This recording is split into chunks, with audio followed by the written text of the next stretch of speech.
साथियों, प्रभु यीशु मसीह के मधुर मीठे नाम में आपको मेरा प्रेम नमस्कार और प्रेज द लॉर्ड। आज मैं जिस पुस्तक के अध्याय पर मनन कराना चाहता हूँ वो पाया जाता है यहोशू की पुस्तक और अध्याय 20। और मैं जैसे आप पिछले मेरे संदेशों को देखेंगे तो मेरा प्रयास है कि बाइबल के हर एक अध्याय पर परमेश्वर का वचन क्या कहना चाहता है उस पर परमेश्वर की अगुवाई से मैं उस पर प्रकाश डाल सकूं। संभव नहीं है मुझे भी कि मैं सब अध्याय पर प्रकाश डालूं, लेकिन प्रार्थना के साथ परमेश्वर से मांगता हूं और कुछ अध्यायों पर परमेश्वर मेरी अगुवाई कर रहा है और मैं सक्षम होने पा रहा हूं। तो मैंने यहोशू की पुस्तक पर अध्ययन चल रहा है और बीच में मैंने कुछ अभी अध्याय छोड़ दिए हैं। उसका कारण है क्योंकि इस्राएली गोत्रों का जो बंटवारा है उनके नगर का वर्णन है, उस पर भी मनन है, पर वो बहुत लंबा मनन जाएगा और उसको आपके साथ उस वचन को बांटूं, मुझे भी उस पर थोड़ा सा गहन अध्ययन की आवश्यकता है। तो जिस पर मैं अभी नहीं कर पाया, लेकिन जिस पर परमेश्वर मुझे सीधे सीधा अगुवाई दे रहा है उस वचन पर मैं प्रकाश डालने में परमेश्वर का धन्यवाद देता हूँ। तो जो यहोशू की पुस्तक और उसका अध्याय 20 पद है, इसका यदि आप शीर्षक देखेंगे तो लिखा है शरण नगरों का ठहराया जाना। अब आप सोचिए, शरण नगर परमेश्वर ने ठहराए। आखिर इस अध्याय को और इन बातों को क्या आवश्यकता परमेश्वर को जान पड़ी कि वो मूसा के द्वारा इन बातों को लिखाए। तो जो मैं इस पूरे अध्याय को मैंने कई बार पढ़ा, तो पढ़ने के बाद जो मैं निष्कर्ष पर निकला और परमेश्वर ने जो मुझे अगुवाई दी वो ये है कि जो परमेश्वर जिस बात को चाहता है कि उसके लोगों का जो जीवन है, उसके विश्वासियों का जीवन है, या जो परमेश्वर के पीछे चलते हैं उनका जीवन कैसा होना चाहिए? सावधानी से भरा हुआ जीवन होना चाहिए। और सावधानी यदि नहीं होती है तो उसके कारण से क्या कठिनाइयाँ एक व्यक्ति को करना पड़ती है, उनका सामना करना पड़ता है। और न केवल वो करता है बल्कि उसके साथ हम देखते हैं परिवार उन समस्याओं का सामना करता है, समाज उनका सामना करता है। तो जिसे हम कह सकते हैं सावधानी हटी और दुर्घटना घटी और उसका भुगतान सबको करना पड़ता है। तो यदि आप इस 20वें अध्याय को यहोशू की पुस्तक पर जब आप मनन करेंगे तो एक सामान्य बुद्धि से जब आप मनन करेंगे तो आप इसको इस रूप में देख सकते हैं।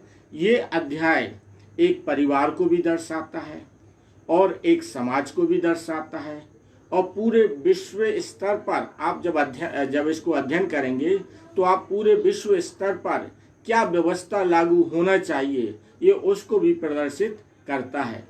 क्योंकि यदि व्यवस्था नहीं रहेगी तो जो पाप है उसका बढ़ना जारी रहेगा और नुकसान पर नुकसान लोग एक दूसरे का करते जाएंगे। तो इस अध्याय पर जो शरण नगर ठहराए गए हैं इसका अपना अर्थ है। तो जिसमें यदि आप देखें तो पहली बात जो मैं बताना चाहता हूँ तो पद 1 से 3 में जो आप पढ़ सकते हैं परमेश्वर के वचन में। तो ये नगर ठहराए गए हैं, शरण नगर ठहराए गए हैं, और जो शरण नगर ठहराए गए हैं तो इनका जो उद्देश्य है वो उन लोगों को शरण देना है जिन्होंने अनजाने में किसी की हानि की है और किसी का घात किया है। तो परमेश्वर इस बात को चाहता है कि किसी व्यक्ति ने जानबूझकर किसी की हत्या नहीं की है, जानबूझकर किसी का नुकसान नहीं किया है कि किसी का जीवन समाप्त हो जाए। तो ऐसे व्यक्ति के लिए ये नहीं है कि आप उसके भी प्राण ले लें, क्योंकि व्यवस्था जिस बात को सिखाती है वो इस बात को सिखाती है, आंख के बदले आंख, हाथ के बदले हाथ, या जो व्यक्ति ने नुकसान किया है तो उस नुकसान के बदले उसको कीमत चुकाना पड़ेगी। लेकिन जो कीमत चुकाने की बात वो उनके लिए है, आंख के बदले आंख और हाथ के बदले हाथ, या अन्य जो चीजें हम देखते हैं, जो व्यक्ति जानबूझकर, जो बिल्कुल योजना के अनुसार, जब योजना के अनुसार घात करता है, योजना के अनुसार घात में बैठा रहता है, ऐसे व्यक्ति के लिए तो व्यवस्था इस बात को स्पष्ट कहती है उसका घात किया जाएगा। लेकिन जिस व्यक्ति से अनजाने में घात हो गया है, किसी की हानि हो गई है जीवन की, तो परमेश्वर नहीं चाहता कि इस व्यक्ति ने प्लान के साथ नहीं किया है, बैर के साथ नहीं किया है, तो इसका भी जीवन समाप्त हो। तो उनको, उस व्यक्ति को बचने के लिए क्या किया जाए? तो जो बचने का उपाय परमेश्वर ने मूसा के द्वारा इस्राएलियों में एक व्यवस्था बनाई थी कि ये व्यक्ति शरण नगरों में भाग जाएं। और कई बार हम लोग एक प्रश्न पूछते हैं, बाइबल में एक पद आया है, पहला यूहन्ना उसका 5वां अध्याय पद 17, जहाँ इस प्रकार से लिखा है, सब प्रकार का अधर्म तो पाप है, परंतु ऐसा पाप भी है जिसका फल मृत्यु नहीं है। कई लोग इस प्रश्न को करते हैं, ऐसा पाप कौन सा है, ऐसा पाप कौन सा है? कई बार पास्टरों से भी पूछते हैं, और कई बार कुछ पास्टर इसको बताने में सक्षम हो भी पाते हैं और कई बार कुछ लोग नहीं बताने पाते। मैं भी कई बार सक्षम नहीं हुआ, लेकिन परमेश्वर की आत्मा ने इस चीज को बताया कि आखिर कौन सा पाप है जिसका जो फल है वो मृत्यु नहीं है। ये प्रश्न हमारे जीवन में उठता है। तो उसके लिए सिंपल सरल शब्दों में इन 20 अध्याय, यहोशू के 20 अध्याय के शरण नगरों में जो ठहराए जाने वाली बातें हैं, यहाँ पर हम जिस बात को सीखते हैं, परमेश्वर, व्यक्ति से अपराध हुआ है, किसी का घात हुआ है, किसी का उसने जान से हत्या कर दी है, मार दिया है, तो उसको तो मृत्यु दंड मिलना चाहिए। लेकिन जो परमेश्वर देखता है वो व्यक्ति की मनसा देखता है कि वास्तव में इसकी मनसा घात करने की थी या नहीं थी। और यही चीज परमेश्वर इस संसार में जो लोग हैं उनको भी इस बात को चाहता कि वो आंख बंद करके बदला लेने की भावना में न दौड़ें, बल्कि अपने विवेक का इस्तेमाल करें और मनसा को देखें।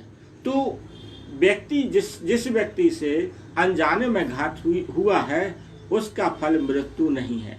ये व्यवस्था भी नहीं दे रही। और प्रभु यीशु मसीह ने नए नियम में हम यूहन्ना की इस पुस्तक में प्रभु यीशु मसीह के जो यूहन्ना का लिखने वाला है प्रेरित भी इस बात को हमें बताता है कि ऐसा पाप है, ऐसा अपराध है जिसका फल मृत्यु नहीं है। अर्थात मेरे और आपके द्वारा अनजाने में कोई पाप हुआ है, जो पाप हमने जानबूझकर नहीं किया, जो पाप हमने योजना बना के नहीं किया, यदि ऐसे पाप हो जाते हैं तो परमेश्वर हमारा क्षमा करता है।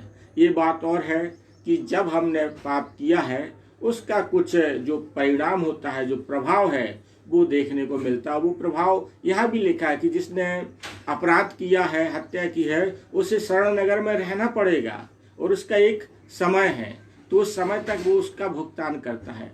तो यही बात हम सब जो विश्वासी हैं, जो इस बात को हमेशा ये प्रश्न उठता था कि ऐसा कौन सा पाप है। तो ऐसा कौन सा पाप से तात्पर्य सीधा ये है, किसी विशेष एक पाप की ओर इंगित नहीं किया गया है कि आप हत्या करने का, चोरी करने का या कोई सा भी, लेकिन जो पाप आपसे अनजाने में हुआ है, जो आपकी प्लानिंग के साथ नहीं है, योजना के अनुसार नहीं, आपकी मनसा के अनुसार नहीं है, उस पाप का जो फल है मृत्यु नहीं है।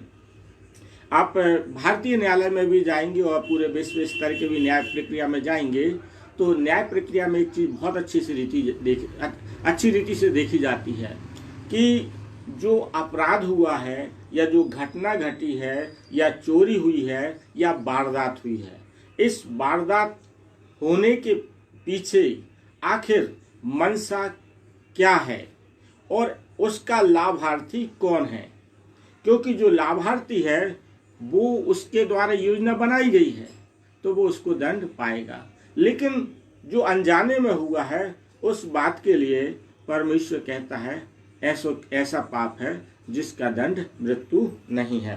तो जो परमेश्वर का वचन यहोशू 20वें अध्याय में बताना चाहता है, हमारा जीवन सतर्कता का जीवन होना चाहिए और जो पाप हमने अनजाने में किए हैं उसका क्या कहते हैं, हमें जो उस पाप का दंड हमें ऐसा नहीं है कि मृत्यु मिले, बल्कि शरण नगरों में भागना है। इसके बाद जो दूसरी बात हम परमेश्वर का वचन जो मुझे बताया वो पद 4 में हमें मिलती है कि यदि शरण नगर में अनजाने से आपने अपराध किया है, यदि आप शरण नगर में भागते हैं तो बिना जाने जिसने आप क्या कर रहे हैं, जिसने बिना जाने, ठीक है ना, ये घात किया है और वो व्यक्ति भाग जाता है तो वो 3 चीजें करता है।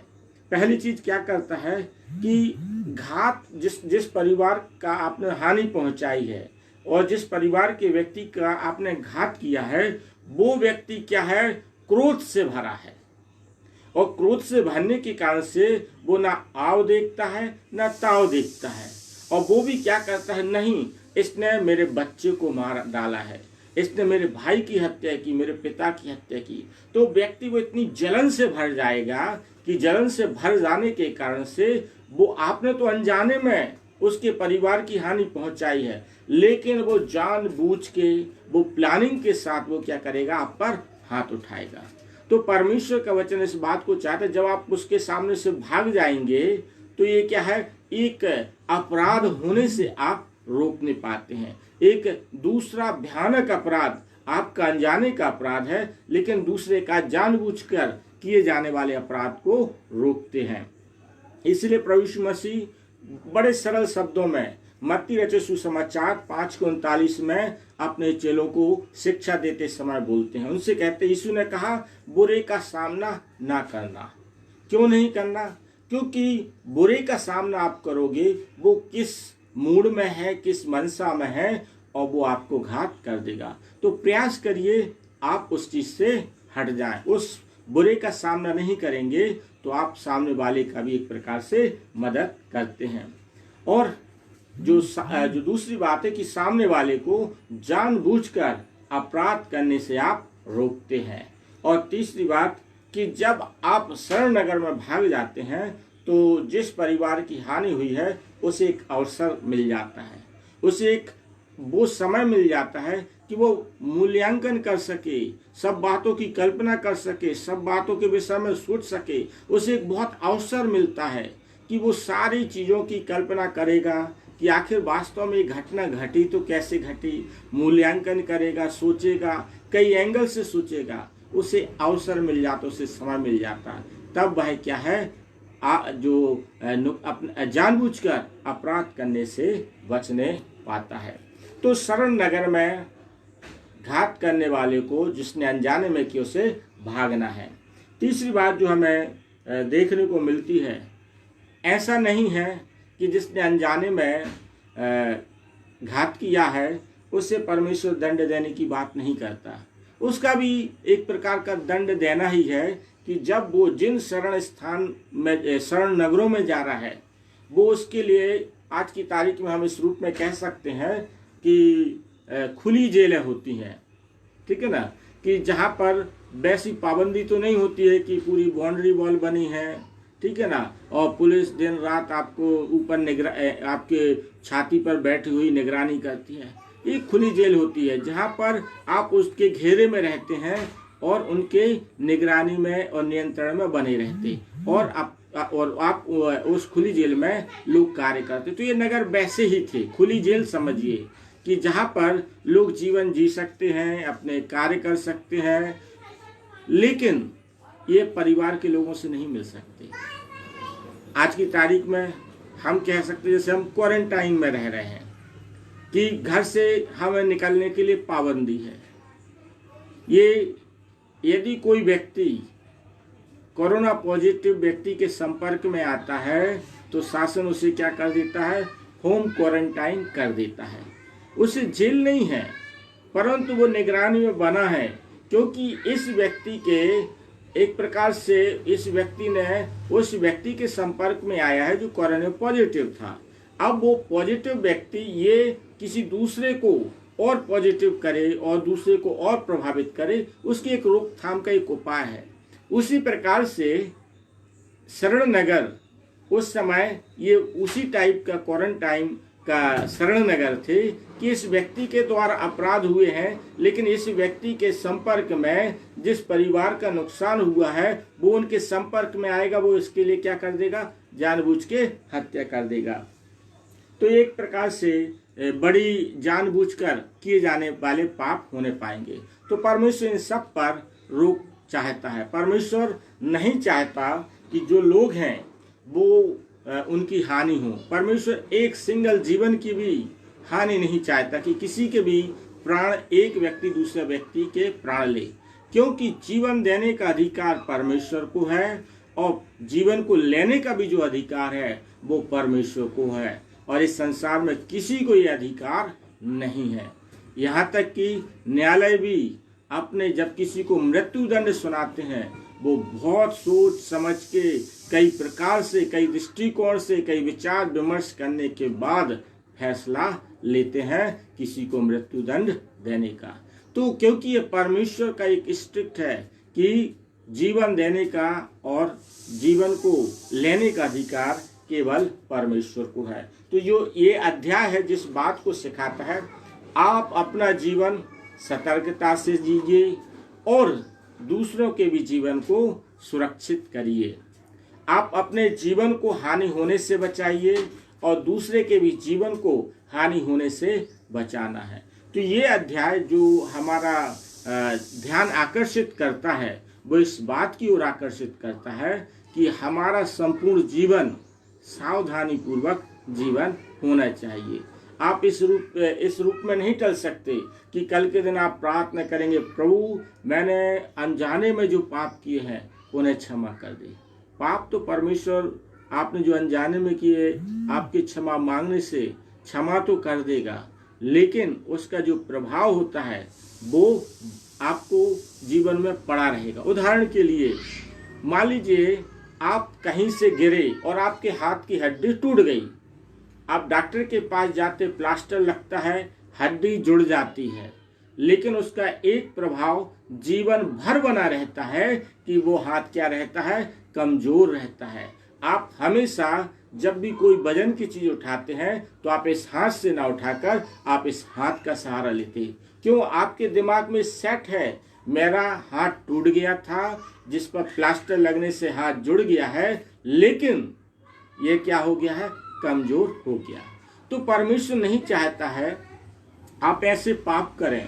परमेश्वर ये नहीं चाहता आप ऐसे अपराध करें, ऐसे कार्य करें जिसके कारण से क्षमा आप मांगे, परमेश्वर तो क्षमा कर देगा, लेकिन आपका संबंध परमेश्वर से कमजोर होता जाएगा।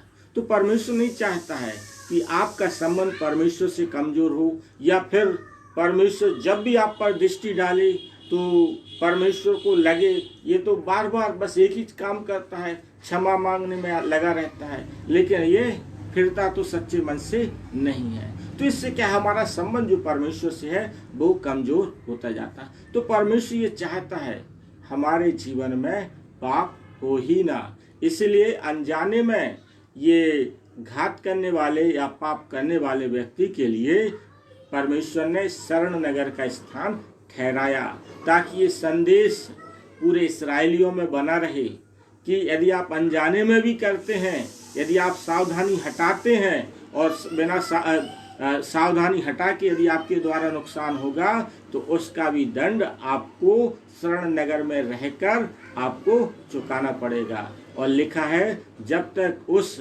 समय का महायाजक जब तक वो जीवित रहता है तब तक उनको वहाँ रहना पड़ता, उसकी मृत्यु के बाद ही उन्हें उस शरण नगर से छुटकारा मिलता था। तो एक लंबा पीरियड हो सकता है कि कितना लंबा पीरियड रहता उसमें फिक्स नहीं है, वो महायाजक के मरने पर निर्धारित था। तो तो हम इस बात को समझें कि ये जो अध्याय है ये हमें सावधानी पूर्वक जीवन जीने की बात को बताता है कि मेरे जीवन से दूसरे की हानि ना हो और ना ही मेरे जीवन से स्वयं की हानि हो और ना ही दूसरों की हो। तो बहुत सी बातें यहाँ पर हमें देखने को मिली। परमेश्वर अपने वचन के द्वारा मुझे और आपको आशीषित करे और हमें और आप इस बात का ध्यान रखें कि हम अपना संपूर्ण जीवन सावधानी के साथ जीने वाले बन सकें। परमेश्वर अपने वचन के द्वारा हम सबों को आशीषित करे। प्रार्थना करेंगे। पवित्र सामर्थ्य परमेश्वर यहोवा प्रभु यीशु नासरी के नाम से आपके पास आते धन्यवाद देते जीवन की तमाम आशीषों के लिए जो आप हमें प्रदान करते। प्रार्थना करते प्रभु आप हमें ऐसा मन ऐसी आत्मा से दीजिए ताकि हम अपना संपूर्ण जीवन सावधानी से जीने वाले बन सकें और हमारे जीवनों से आपके नाम की महिमा हो। सारी बातों में आपको धन्यवाद देते हुए प्रार्थना प्रभु यीशु नासरी के नाम से मांगते हैं। आमीन आमीन आमीन। परमेश्वर आप सबों को बहुतायत से आशीषित करे। धन्यवाद।